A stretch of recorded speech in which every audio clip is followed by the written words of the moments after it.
What's up, family? Gerald the Bossman here. You're tuned into the Bossman Show on AM 1010, AM 1430, 1055 The King. Let the King out at 105theking.com and the Bossman Show at bossmanshow.com. Hit me up on Instagram, The Bossman Show, Twitter at Bossman Show, and Facebook, Bossman Show. It's the Bossman on your radio. Listen to the Bossman Show with your host, JR, Saturdays at 9 a.m. right here on AM 1010, The King. BS3 Network, changing the way you watch TV. Yes, BS3 Network, changing the way you watch TV, covering content and hot topics from A to Z, sports, music, society and culture, movie reviews, you name it, we have it. Check it out on bs3network.com or check us out on Roku, BS3 TV on Roku, as well as check out your favorite podcast on all podcast platforms or Spreaker.com/BS3 Network. You are now tuned to BS3 Network.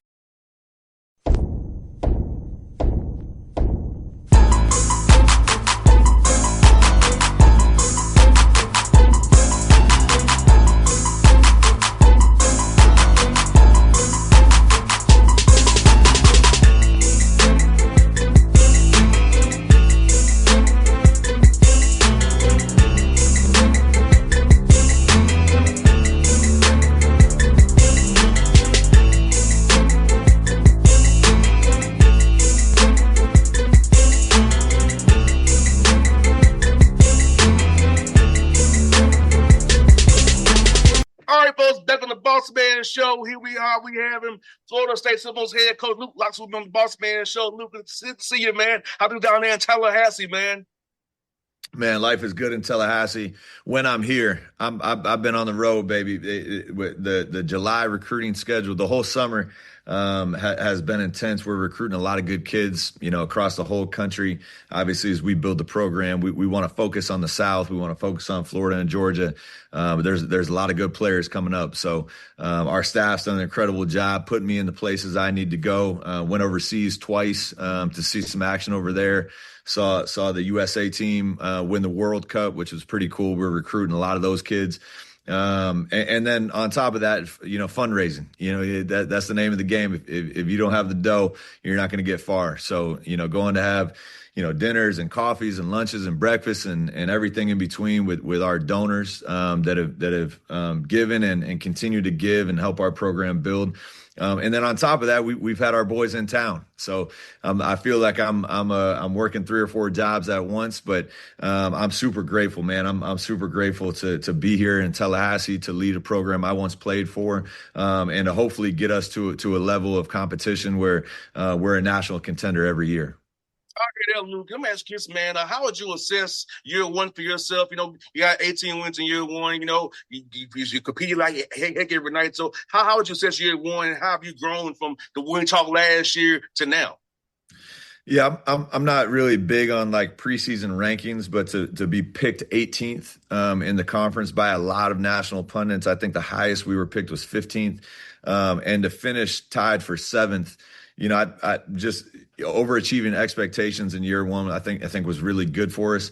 I think it was really good for me to go through some of the really low. I mean, at one point, I think we lost 8 out of 10 games early on in the season. And then we turned it around, and a big credit to our staff. Again, a big credit to the roster to not drop the rope, to continue to fight, to continue to develop and get better. I think we won 10 out of our last 13 games. Took Duke to a last second shot, and with our momentum, and I know every coach lives in delusional land, but I really think we would have won the ACC championship had that shot gone in against Duke. I mean, we had more momentum than anyone in the conference. We were playing our best basketball at the end of the year. So just year one, I always want to make the NCAA tournament. I always want to win the ACC. Those 2 goals will always remain as long as I'm the head coach here at Florida State. So from that aspect, we came up short. But with the resources we had and putting the team together very quickly, from the time I got the job to the time the portal opened, I like the foundation we set. I like the fact that I made a lot of mistakes, and I got an opportunity as a first-time head coach to learn from them. It was my first time coaching in college, so I had to get my feet under me there. And for about half of our staff, we were all coming down from the NBA. So from that aspect and what we're trying to build, especially over the next few years and then long term, I thought it was really good for us to go through some tough times early on, and some times where we had to reassess and reevaluate what we were doing and make sure it was right for this level. But also, I felt like, and I preach this to all of our recruits, we have a heavy emphasis on player development. I'm a firm believer: the better your players are, the better coaches it makes us. And I know a lot of coaches that doesn't make sense to them, but like if the Joes can go out and get buckets for you, you're going to look like a really good coach.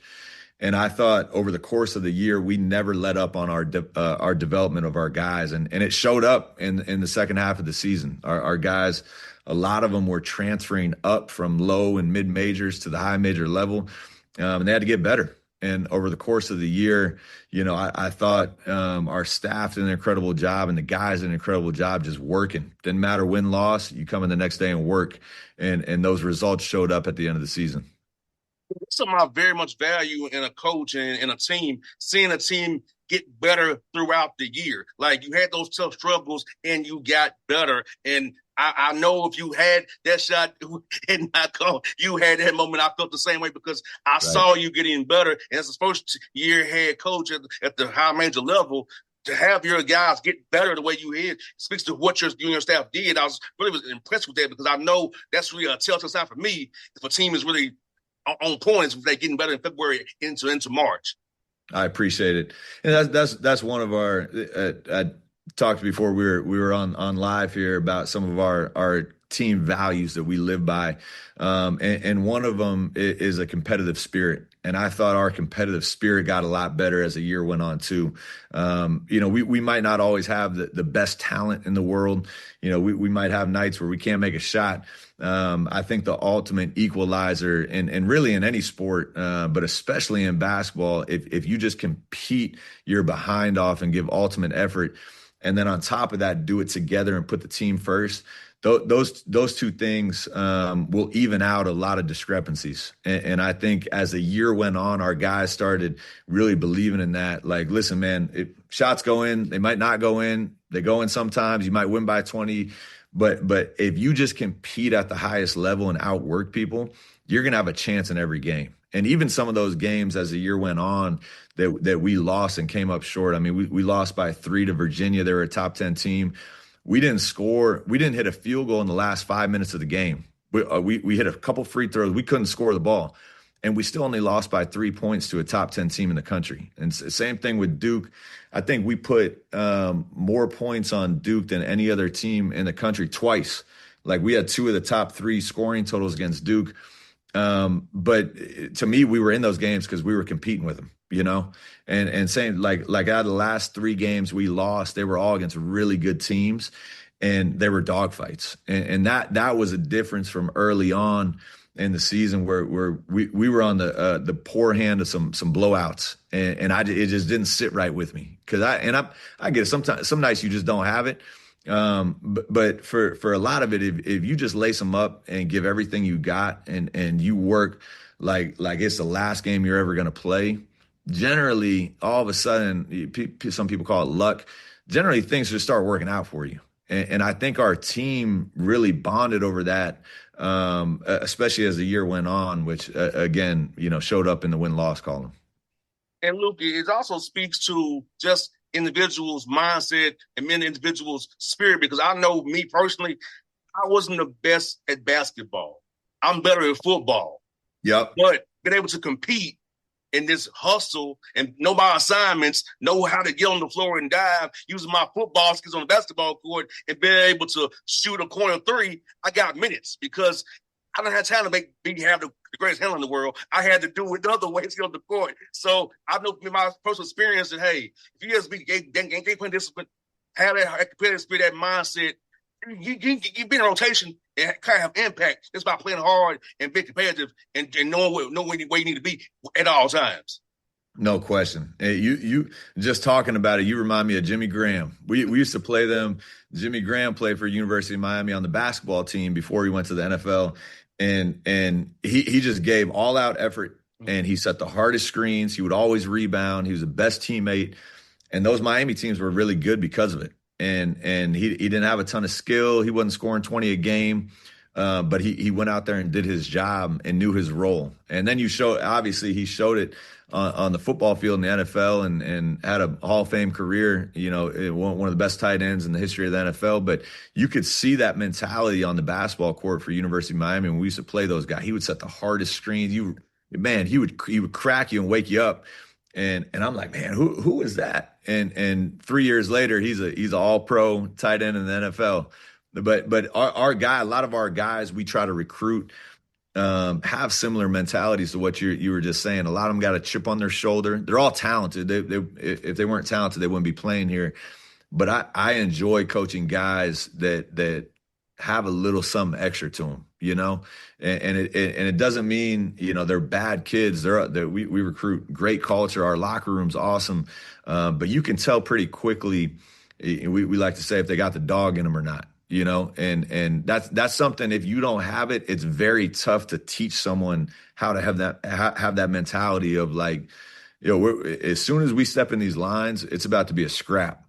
And I think our staff has done a really good job realizing that if they don't have that, I'll still coach them hard and I'll love on them, but it's tough for me to coach teams that don't have that grittiness to them. And those are the type of kids we're trying to bring in. Luke, man, I have it bad, brother. I don't want to lose its Uno and spades and dominoes. I'm the same way, man. I don't want to lose anything. I don't care what it is. I don't want to lose. So I have that bad, man, even to this day. I don't want to lose it in anything. It's funny. My wife and I, we like to play cards, and we're introducing some games to our kids. And my oldest daughter is 8, about to turn 9, and she is a terrible loser. I mean, she's a really bright girl, really smart. But when she loses, I mean, she can't handle it. And then I have to teach her, like, how to win and lose and how to have respect. But my wife is looking at me like she's just like you. Like you can't stand to lose. It doesn't matter what you will fight and claw. It doesn't matter what it is. You are going to try to beat everyone. It doesn't matter. Ping pong, video game. It doesn't matter. Line them up. And I love to see that. I hate to see it in my kid, but I love to see it because they have that competitive. The genetics is crazy. She loses a game of Uno, you think the world's going to end, But again, those are the qualities we look for when we recruit kids and build teams. Just that like almost psycho competitive nature. It doesn't matter if it's a shooting drill. It doesn't matter if it's a sprint. It doesn't matter if it's a game, a practice, a scrimmage. Like you are trying to beat everyone. And when you have that competitive nature is to me, it's contagious. And if you don't have it, you stick out like a sore thumb. 100%, man. And Luke, I see you got a lot of young guys on your roster, and you can't develop. Thank God, because you already how many bases love you to worry about losing guys really for like others. Maybe just have to worry about that. But the fact that it's 5 and 5 is going to help you get talented young guys and consider them on, let me develop you for a year or two. Then you have 3 years or so to play and showcase your skills and hopefully go to the NBA and hopefully you'll play in Europe and have a long career in this great game of basketball. No question. I do think experience still wins, especially at our level. Like you got to have some guys that have been through it. You got to have some guys because you got to think how much you develop from 18 to 22. Some of these guys are 23, 24 years old. But I think we have a really good blend of having some older guys that have, gone to the NCAA tournament. Anthony Robinson, been all SEC defensive team. I think he was preseason player of the year on defense in the SEC. But he's done it at a high level. And a guy like, Sebastian Rancic, a Slovakian kid, 6'10", 6'11", out of Colorado, 13-5. Like he's produced at the highest level. You got, Cam Taylor and Sean Abaya, former McDonald All-American. Like you got a core of older, guys, sophomore, junior, seniors. But then you have these freshmen coming in, all top 100 kids.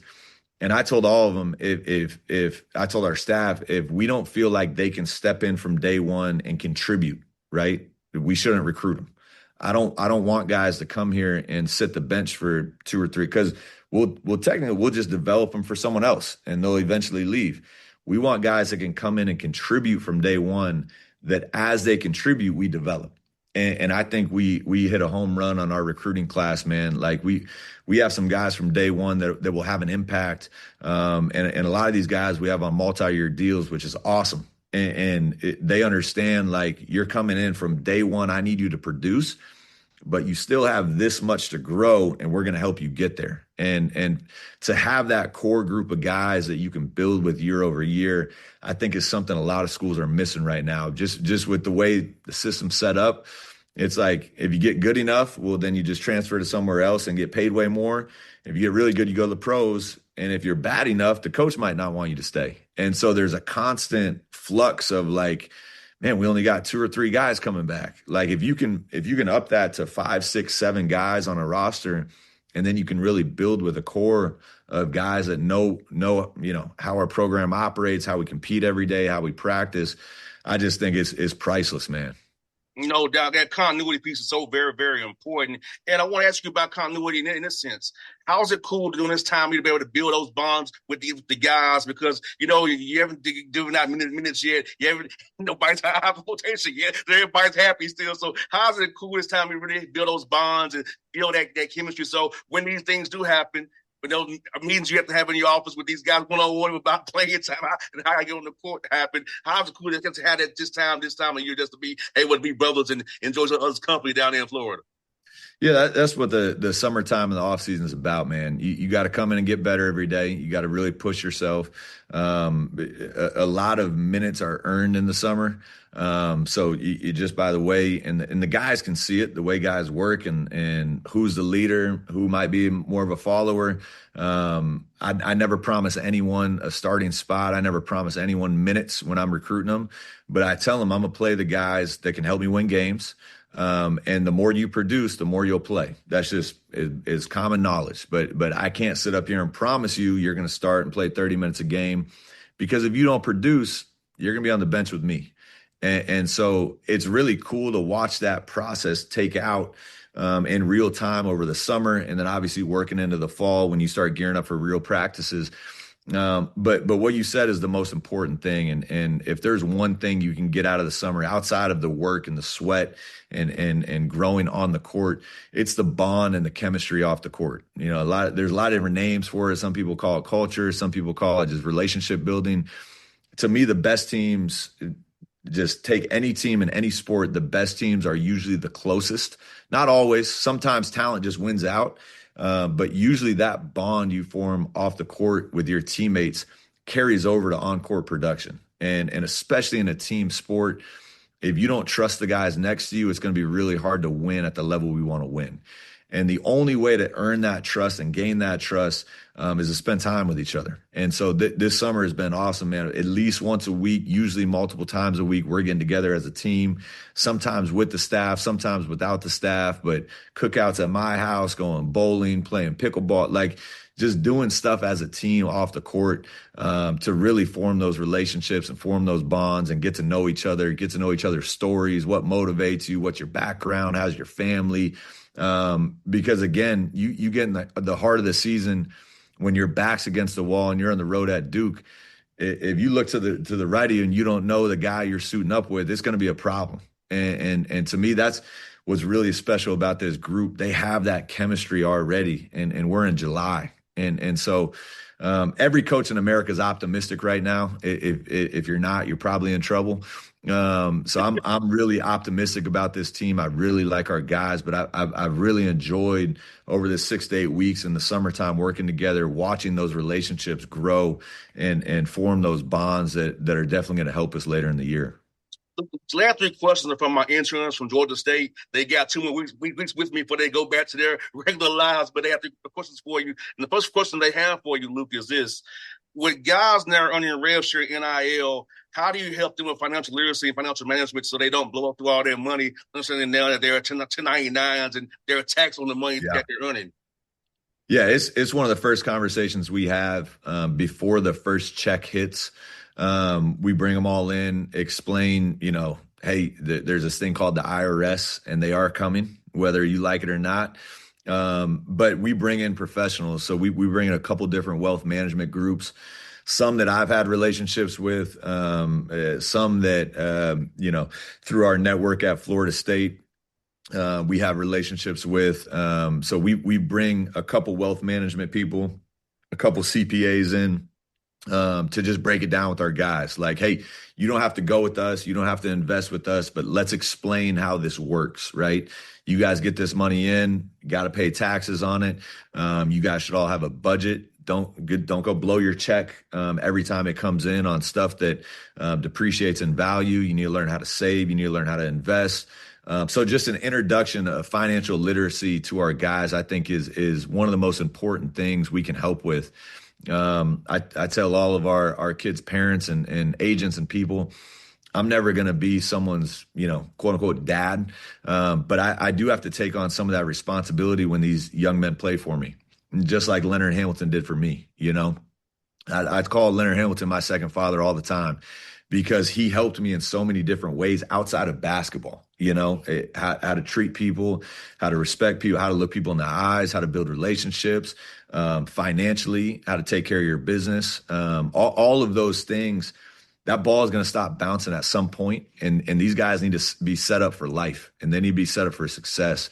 Some of these guys are making like real money, and if you just blow through it, you're just creating habits that are going to be detrimental for your entire life. And on the flip side, if you learn how to take care of your money, if you learn how to invest, if you learn how to budget properly, you can set yourself up and your family up for a long time. And so it's one of the things our staff does, and I don't know what other schools are doing. I hope they're doing the same thing, but our staff does an incredible job sitting down with these guys very quickly of like, don't go buy the Mercedes with the first check.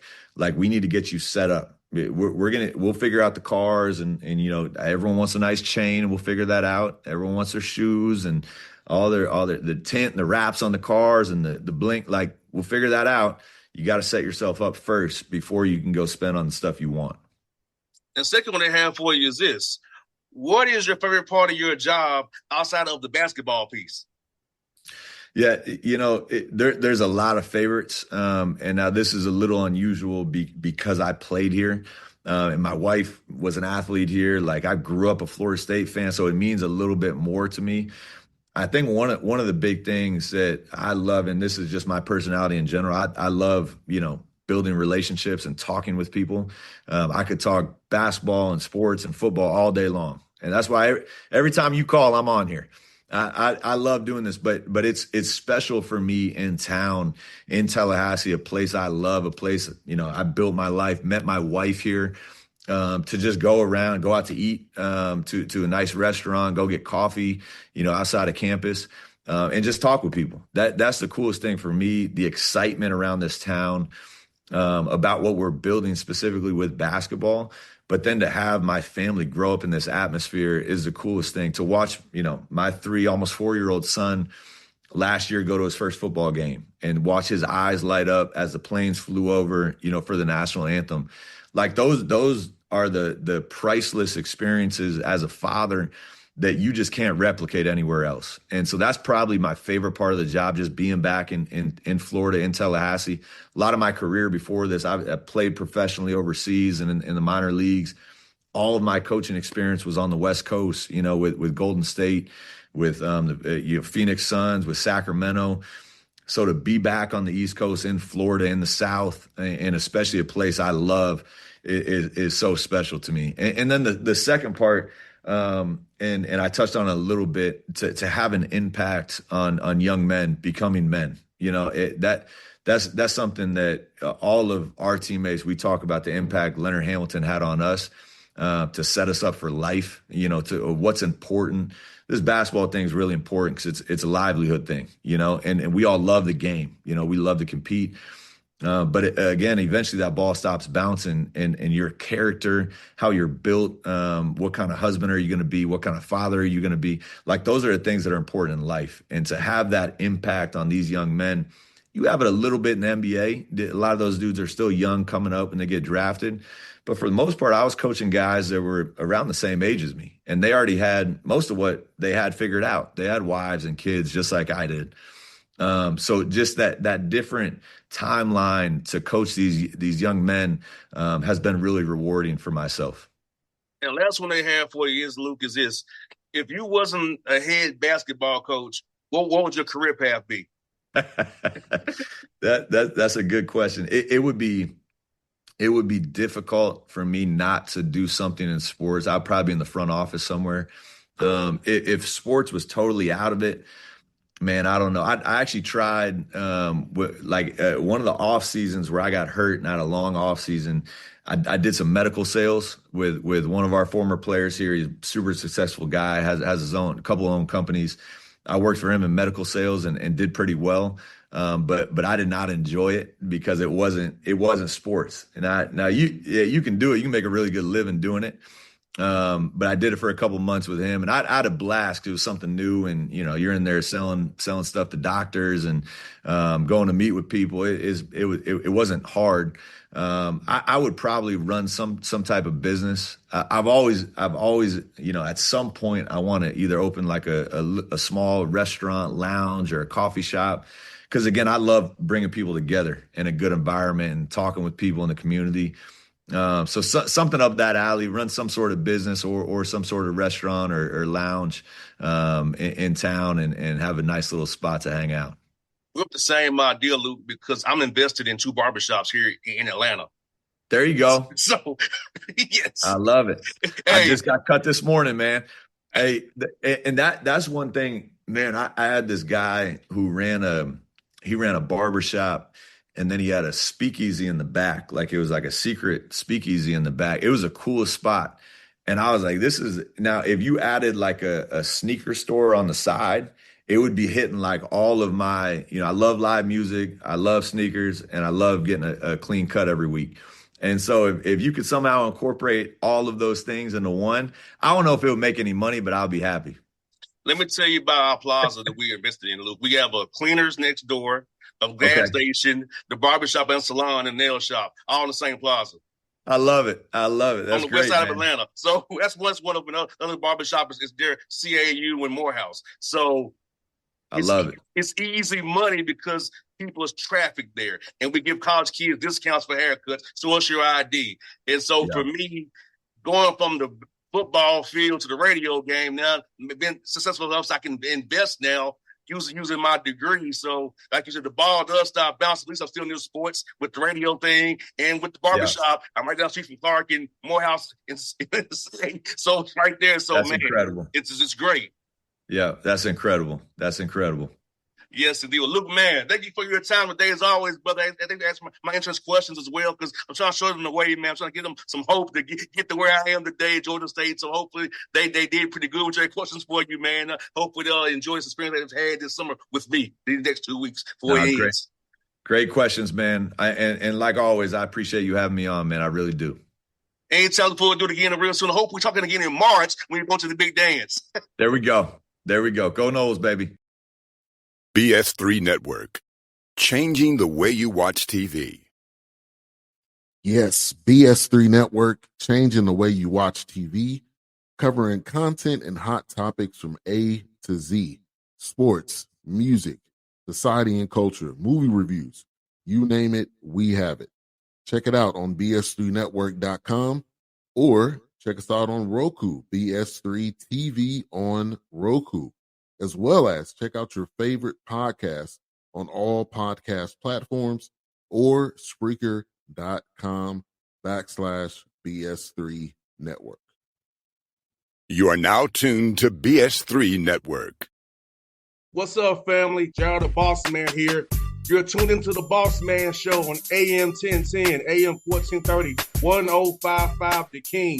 Let the King out at 105theking.com and the Bossman Show at bossmanshow.com. Hit me up on Instagram, The Bossman Show, Twitter at Bossman Show, and Facebook, Bossman Show. It's the Bossman on your radio. Listen to The Bossman Show with your host, JR, Saturdays at 9 a.m. right here on AM 1010, The King.